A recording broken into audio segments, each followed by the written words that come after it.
من الشیطان الرجیم بسم اللہ الرحمن الرحیم قال امیر المومنین علی بن ابی طالب علیہ السلام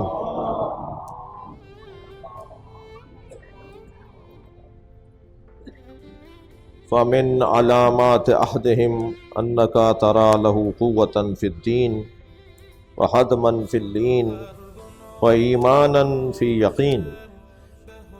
مولا علی علیہ السلام نے علامات متقین بیان فرمائی، ان میں آپ نے فرمایا کہ متقیوں کی علامتوں میں سے ایک علامت یہ ہے کہ وہ دین میں مستحکم، مضبوط اور دینداری میں اپنے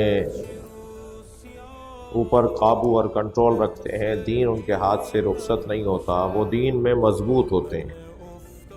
وَحَزْمًا فِي اللِّينِ، اور اخلاقیات میں ان کے ہاں دانش مندی ہوتی ہے، وہ دانش مند متخلق ہوتے ہیں، متخلق بے اخلاق ہوتے ہیں، متزین بے اخلاق ہوتے ہیں، اور متجمل فی اخلاق ہوتے ہیں۔ اخلاقیات میں اچھے ہوتے ہیں مگر اس کے پیچھے سمجھداری ہوتی ہے، وہ سمجھدار اخلاق والے لوگ ہوتے ہیں۔ اور تیسری صفت مولا فرما رہے ہیں وَإِيمَانًا فِي یقین، اور ان کا ایمان یقین والا ایمان ہوتا ہے، یعنی یقین رکھتے ہیں اپنے ایمان کے اوپر، ایمان ان کا یقینی ہوتا ہے۔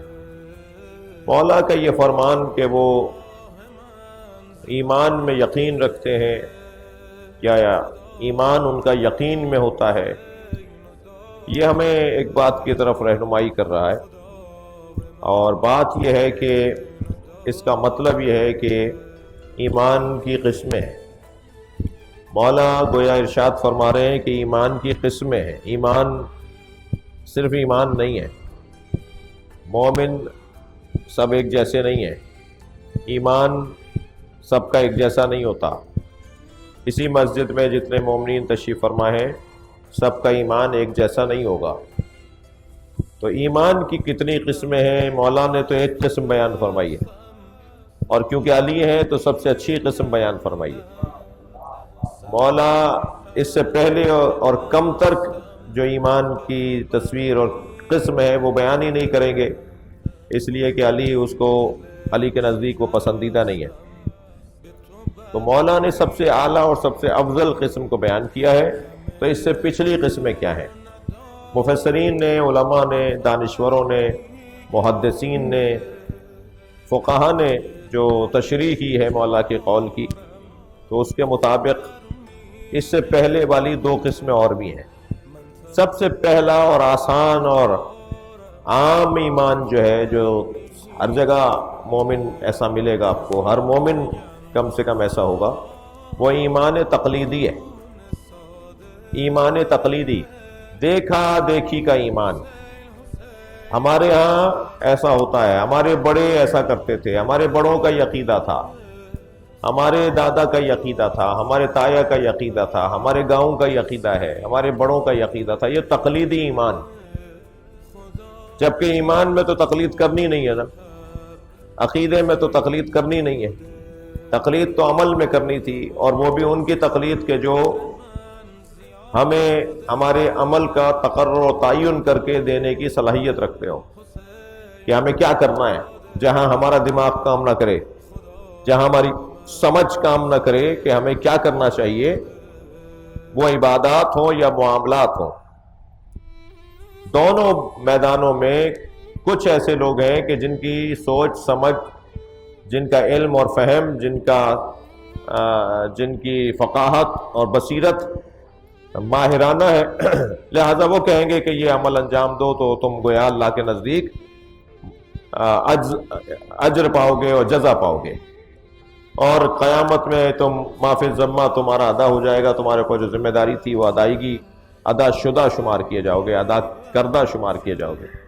تو وہ تو ہمیں عمل میں کچھ لوگ ہیں جو ماہر ہوں گے، جو ہمیں بتائیں گے، لیکن ہمیں عقیدے میں تو تقلید کرنی نہیں تھی، جبکہ اکثر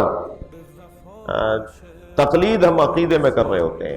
ہمارے ایسا ہوتا ہے، ہم ایسا نہیں کرتے، ہمارے بڑے ایسا کرتے تھے، ہمارے بڑوں کا یہ عقیدہ تھا، ہمارا یہ عقیدہ نہیں ہے۔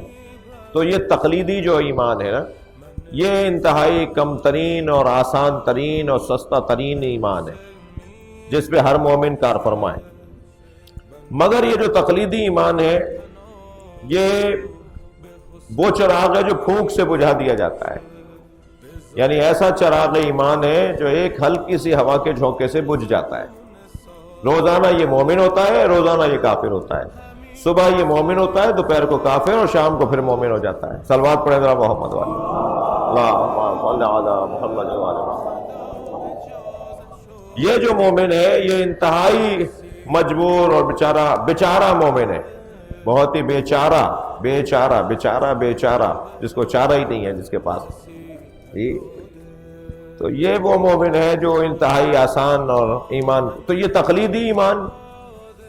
اور اس کے بعد ہے ایک اور ایمان کی قسم ہے، وہ ہے ایمان استدلالی، یعنی دلیل کی روشنی میں، برہان کی روشنی میں، استدلال اور عقلیات کی روشنی میں اگر انسان اپنے عقیدوں کو ترتیب دے تو وہ ایمان استدلالی ہے، وہ مومن استدلالی ہے، دلیل سے بات کر رہا ہے وہ۔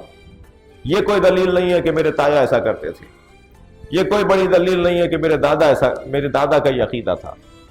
عقیدہ ہو دلیل کے ساتھ، ہاں اگر دونوں چیزیں جمع ہو جائیں تو سونے پہ سہاگا ہے کہ میں نے استدلال کی روشنی میں، دلیل کی روشنی میں اپنا یہ عقیدہ بنایا ہے اللہ کے بارے میں، اپنا عقیدہ بنایا ہے رسول اللہ کے بارے میں، مولا علی کے بارے میں میرا یہ عقیدہ ہے اس دلیل کی روشنی میں۔ اب یہ سونے پہ سہاگا ہے کہ میرے دادا کا بھی یہی عقیدہ تھا، میرے مثال بڑوں کا بھی یہی عقیدہ تھا، تو یہ سونے پہ سہاگا ہے۔ یہ پہلی تو جو قسم ہے ایمان کی، یہ ایمان کی ابتدائی اور پہلی ہی قسم ہے۔ جو اعلیٰ ترین قسم ہے وہ ہے جو مولا علی نے یہاں بیان فرمائی، یعنی ایمان تقلیدی کے بعد بہتر ایمان ہے ایمان استدلالی، اور ایمان استدلالی سے بہتر اور اچھا ایمان ہے جو مولا بیان فرما رہے ہیں، وہ ہے ایمان بالیقین۔ بعض اوقات استدلالی لوگ بھی پھسل جاتے ہیں، پیر ان کا رپٹ جاتا ہے، مگر جو یقین والا ایمان رکھنے والے لوگ ہوتے ہیں ان کا پیر نہیں رپٹتا۔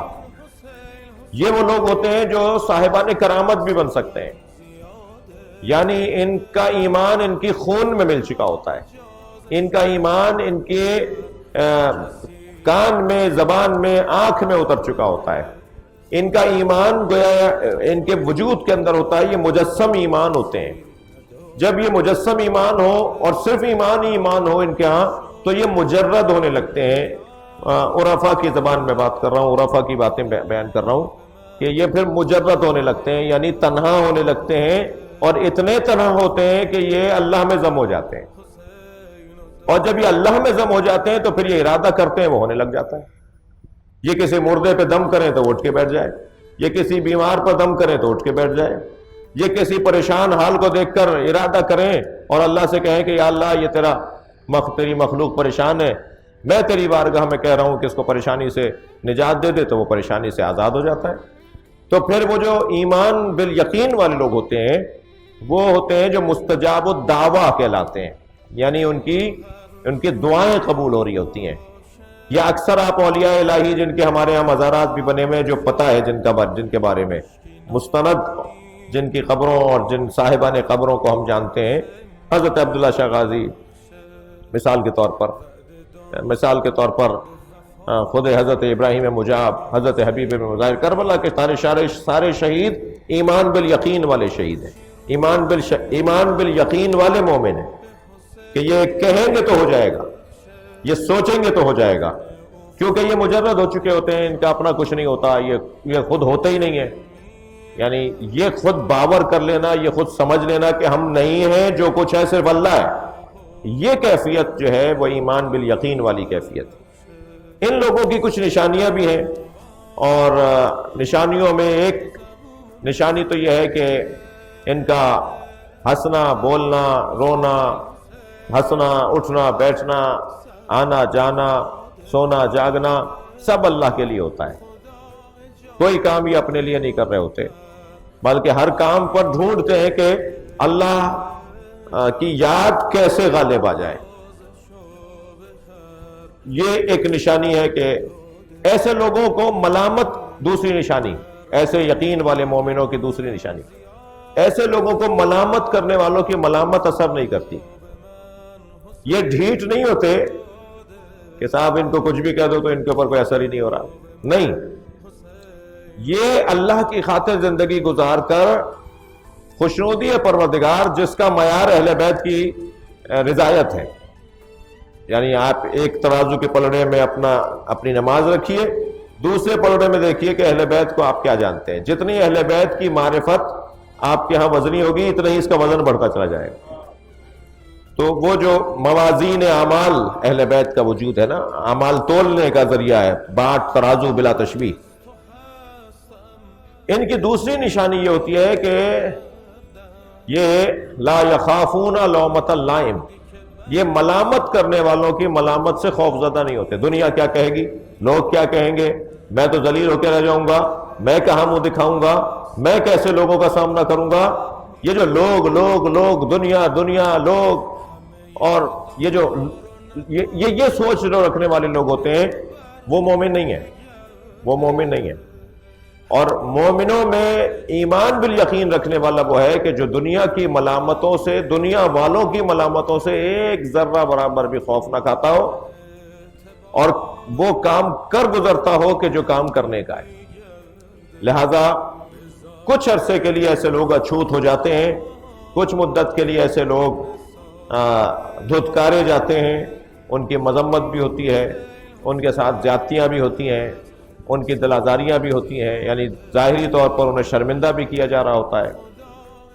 لیکن وہ پریشان نہیں ہوتے اس بات سے کہ کون ہمیں کیا کہے گا. وہ ایمان بالیقین والے لوگ ہوتے ہیں اور اللہ کی خاطر زندگی گزار رہے ہوتے ہیں. اللہ مولا کے اس قول پر ہمیں پورا اترنے کی توفیق عطا فرمائے اور اپنے ایمان کو بہتر بنانے کی توفیق عطا فرمائے. ماہ مبارک رمضان ہے، دعاؤں کی قبولیت اور اپنی اصلاح کا مہینہ ہے. یہ واحد مہینہ ہے کہ جو ہمیں ہماری طرف توجہ دلاتا ہے. ہم اپنی طرف متوجہ ہوتے ہیں اس مہینے میں، اس لیے کہ یہ تنہائی میں بھی ہمیں اللہ سے دور نہیں کرتا مہینہ. ہم تنہا بھی ہوتے ہیں تو پانی رکھا ہوا ہو تو نہیں پیتے. ابھی اس بچے سے اگر کوئی کہے کہ بیٹا تمہیں مثال کے طور پہ 30,000 روپے کا موبائل دیتا ہوں، ایک گلاس پانی پی لو، یہ کہے گا مجھے موبائل نہیں چاہیے، میرا روزہ ہے. یہ جو دنیا کو لات مار رہا ہے بندہ، یہ مشق کر رہا ہے کہ اللہ کی خاطر ہم پیسہ چھوڑ سکتے ہیں، اللہ کی خاطر ہم لالچوں سے ہاتھ اٹھا سکتے ہیں، اللہ کی خاطر ہم دنیا سے ہاتھ اٹھا سکتے ہیں. تو یہ ساری وہ چیزیں اللہ نے ساری حلال چیزیں اللہ نے حرام کیوں کی ہیں؟ ماہ رمضان میں، روزے میں اللہ نے ساری حلال چیزوں کو حرام کیوں کیا ہے؟ پانی پینا حلال، یہ کھانا حلال.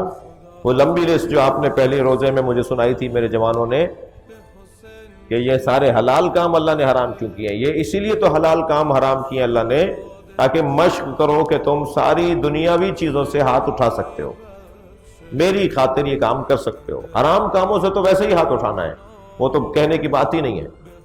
حلال چیزوں سے ہاتھ اٹھا کر دکھاؤ، میری خاطر جی کر دکھاؤ. تو یہ روزہ الصوم لی، حدیث قدسی میں ہے کہ اللہ ارشاد فرماتا ہے روزہ ہے جو میرے لیے رکھا جاتا ہے، باقی چیزوں میں ملاوٹ ہو جاتی ہے، صرف روزہ ہے جو اللہ کی خاطر رکھا جاتا ہے. لہذا اللہ کہتا ہے اس کا اجر میں خود دوں گا. اور بعض اوقات اور دوسرا معنی یہ کہ میں خود اس کا اجر بن جاؤں گا، یعنی میں ہو جاؤں گا پھر اس کا جو میرے لیے 30 دن تک ہو کے رہا، جو 30 دن میرے لیے رہا، میرا بن کر رہا، پھر اگر یہ چاہے گا تو ساری زندگی میں اس کا ہو کر رہوں گا. تو اس مہینے میں ہمیں اللہ ان اچھی باتوں پر عمل کرنے کی توفیق عطا فرمائے. صلوات پڑھیں گے محمد و آل محمد.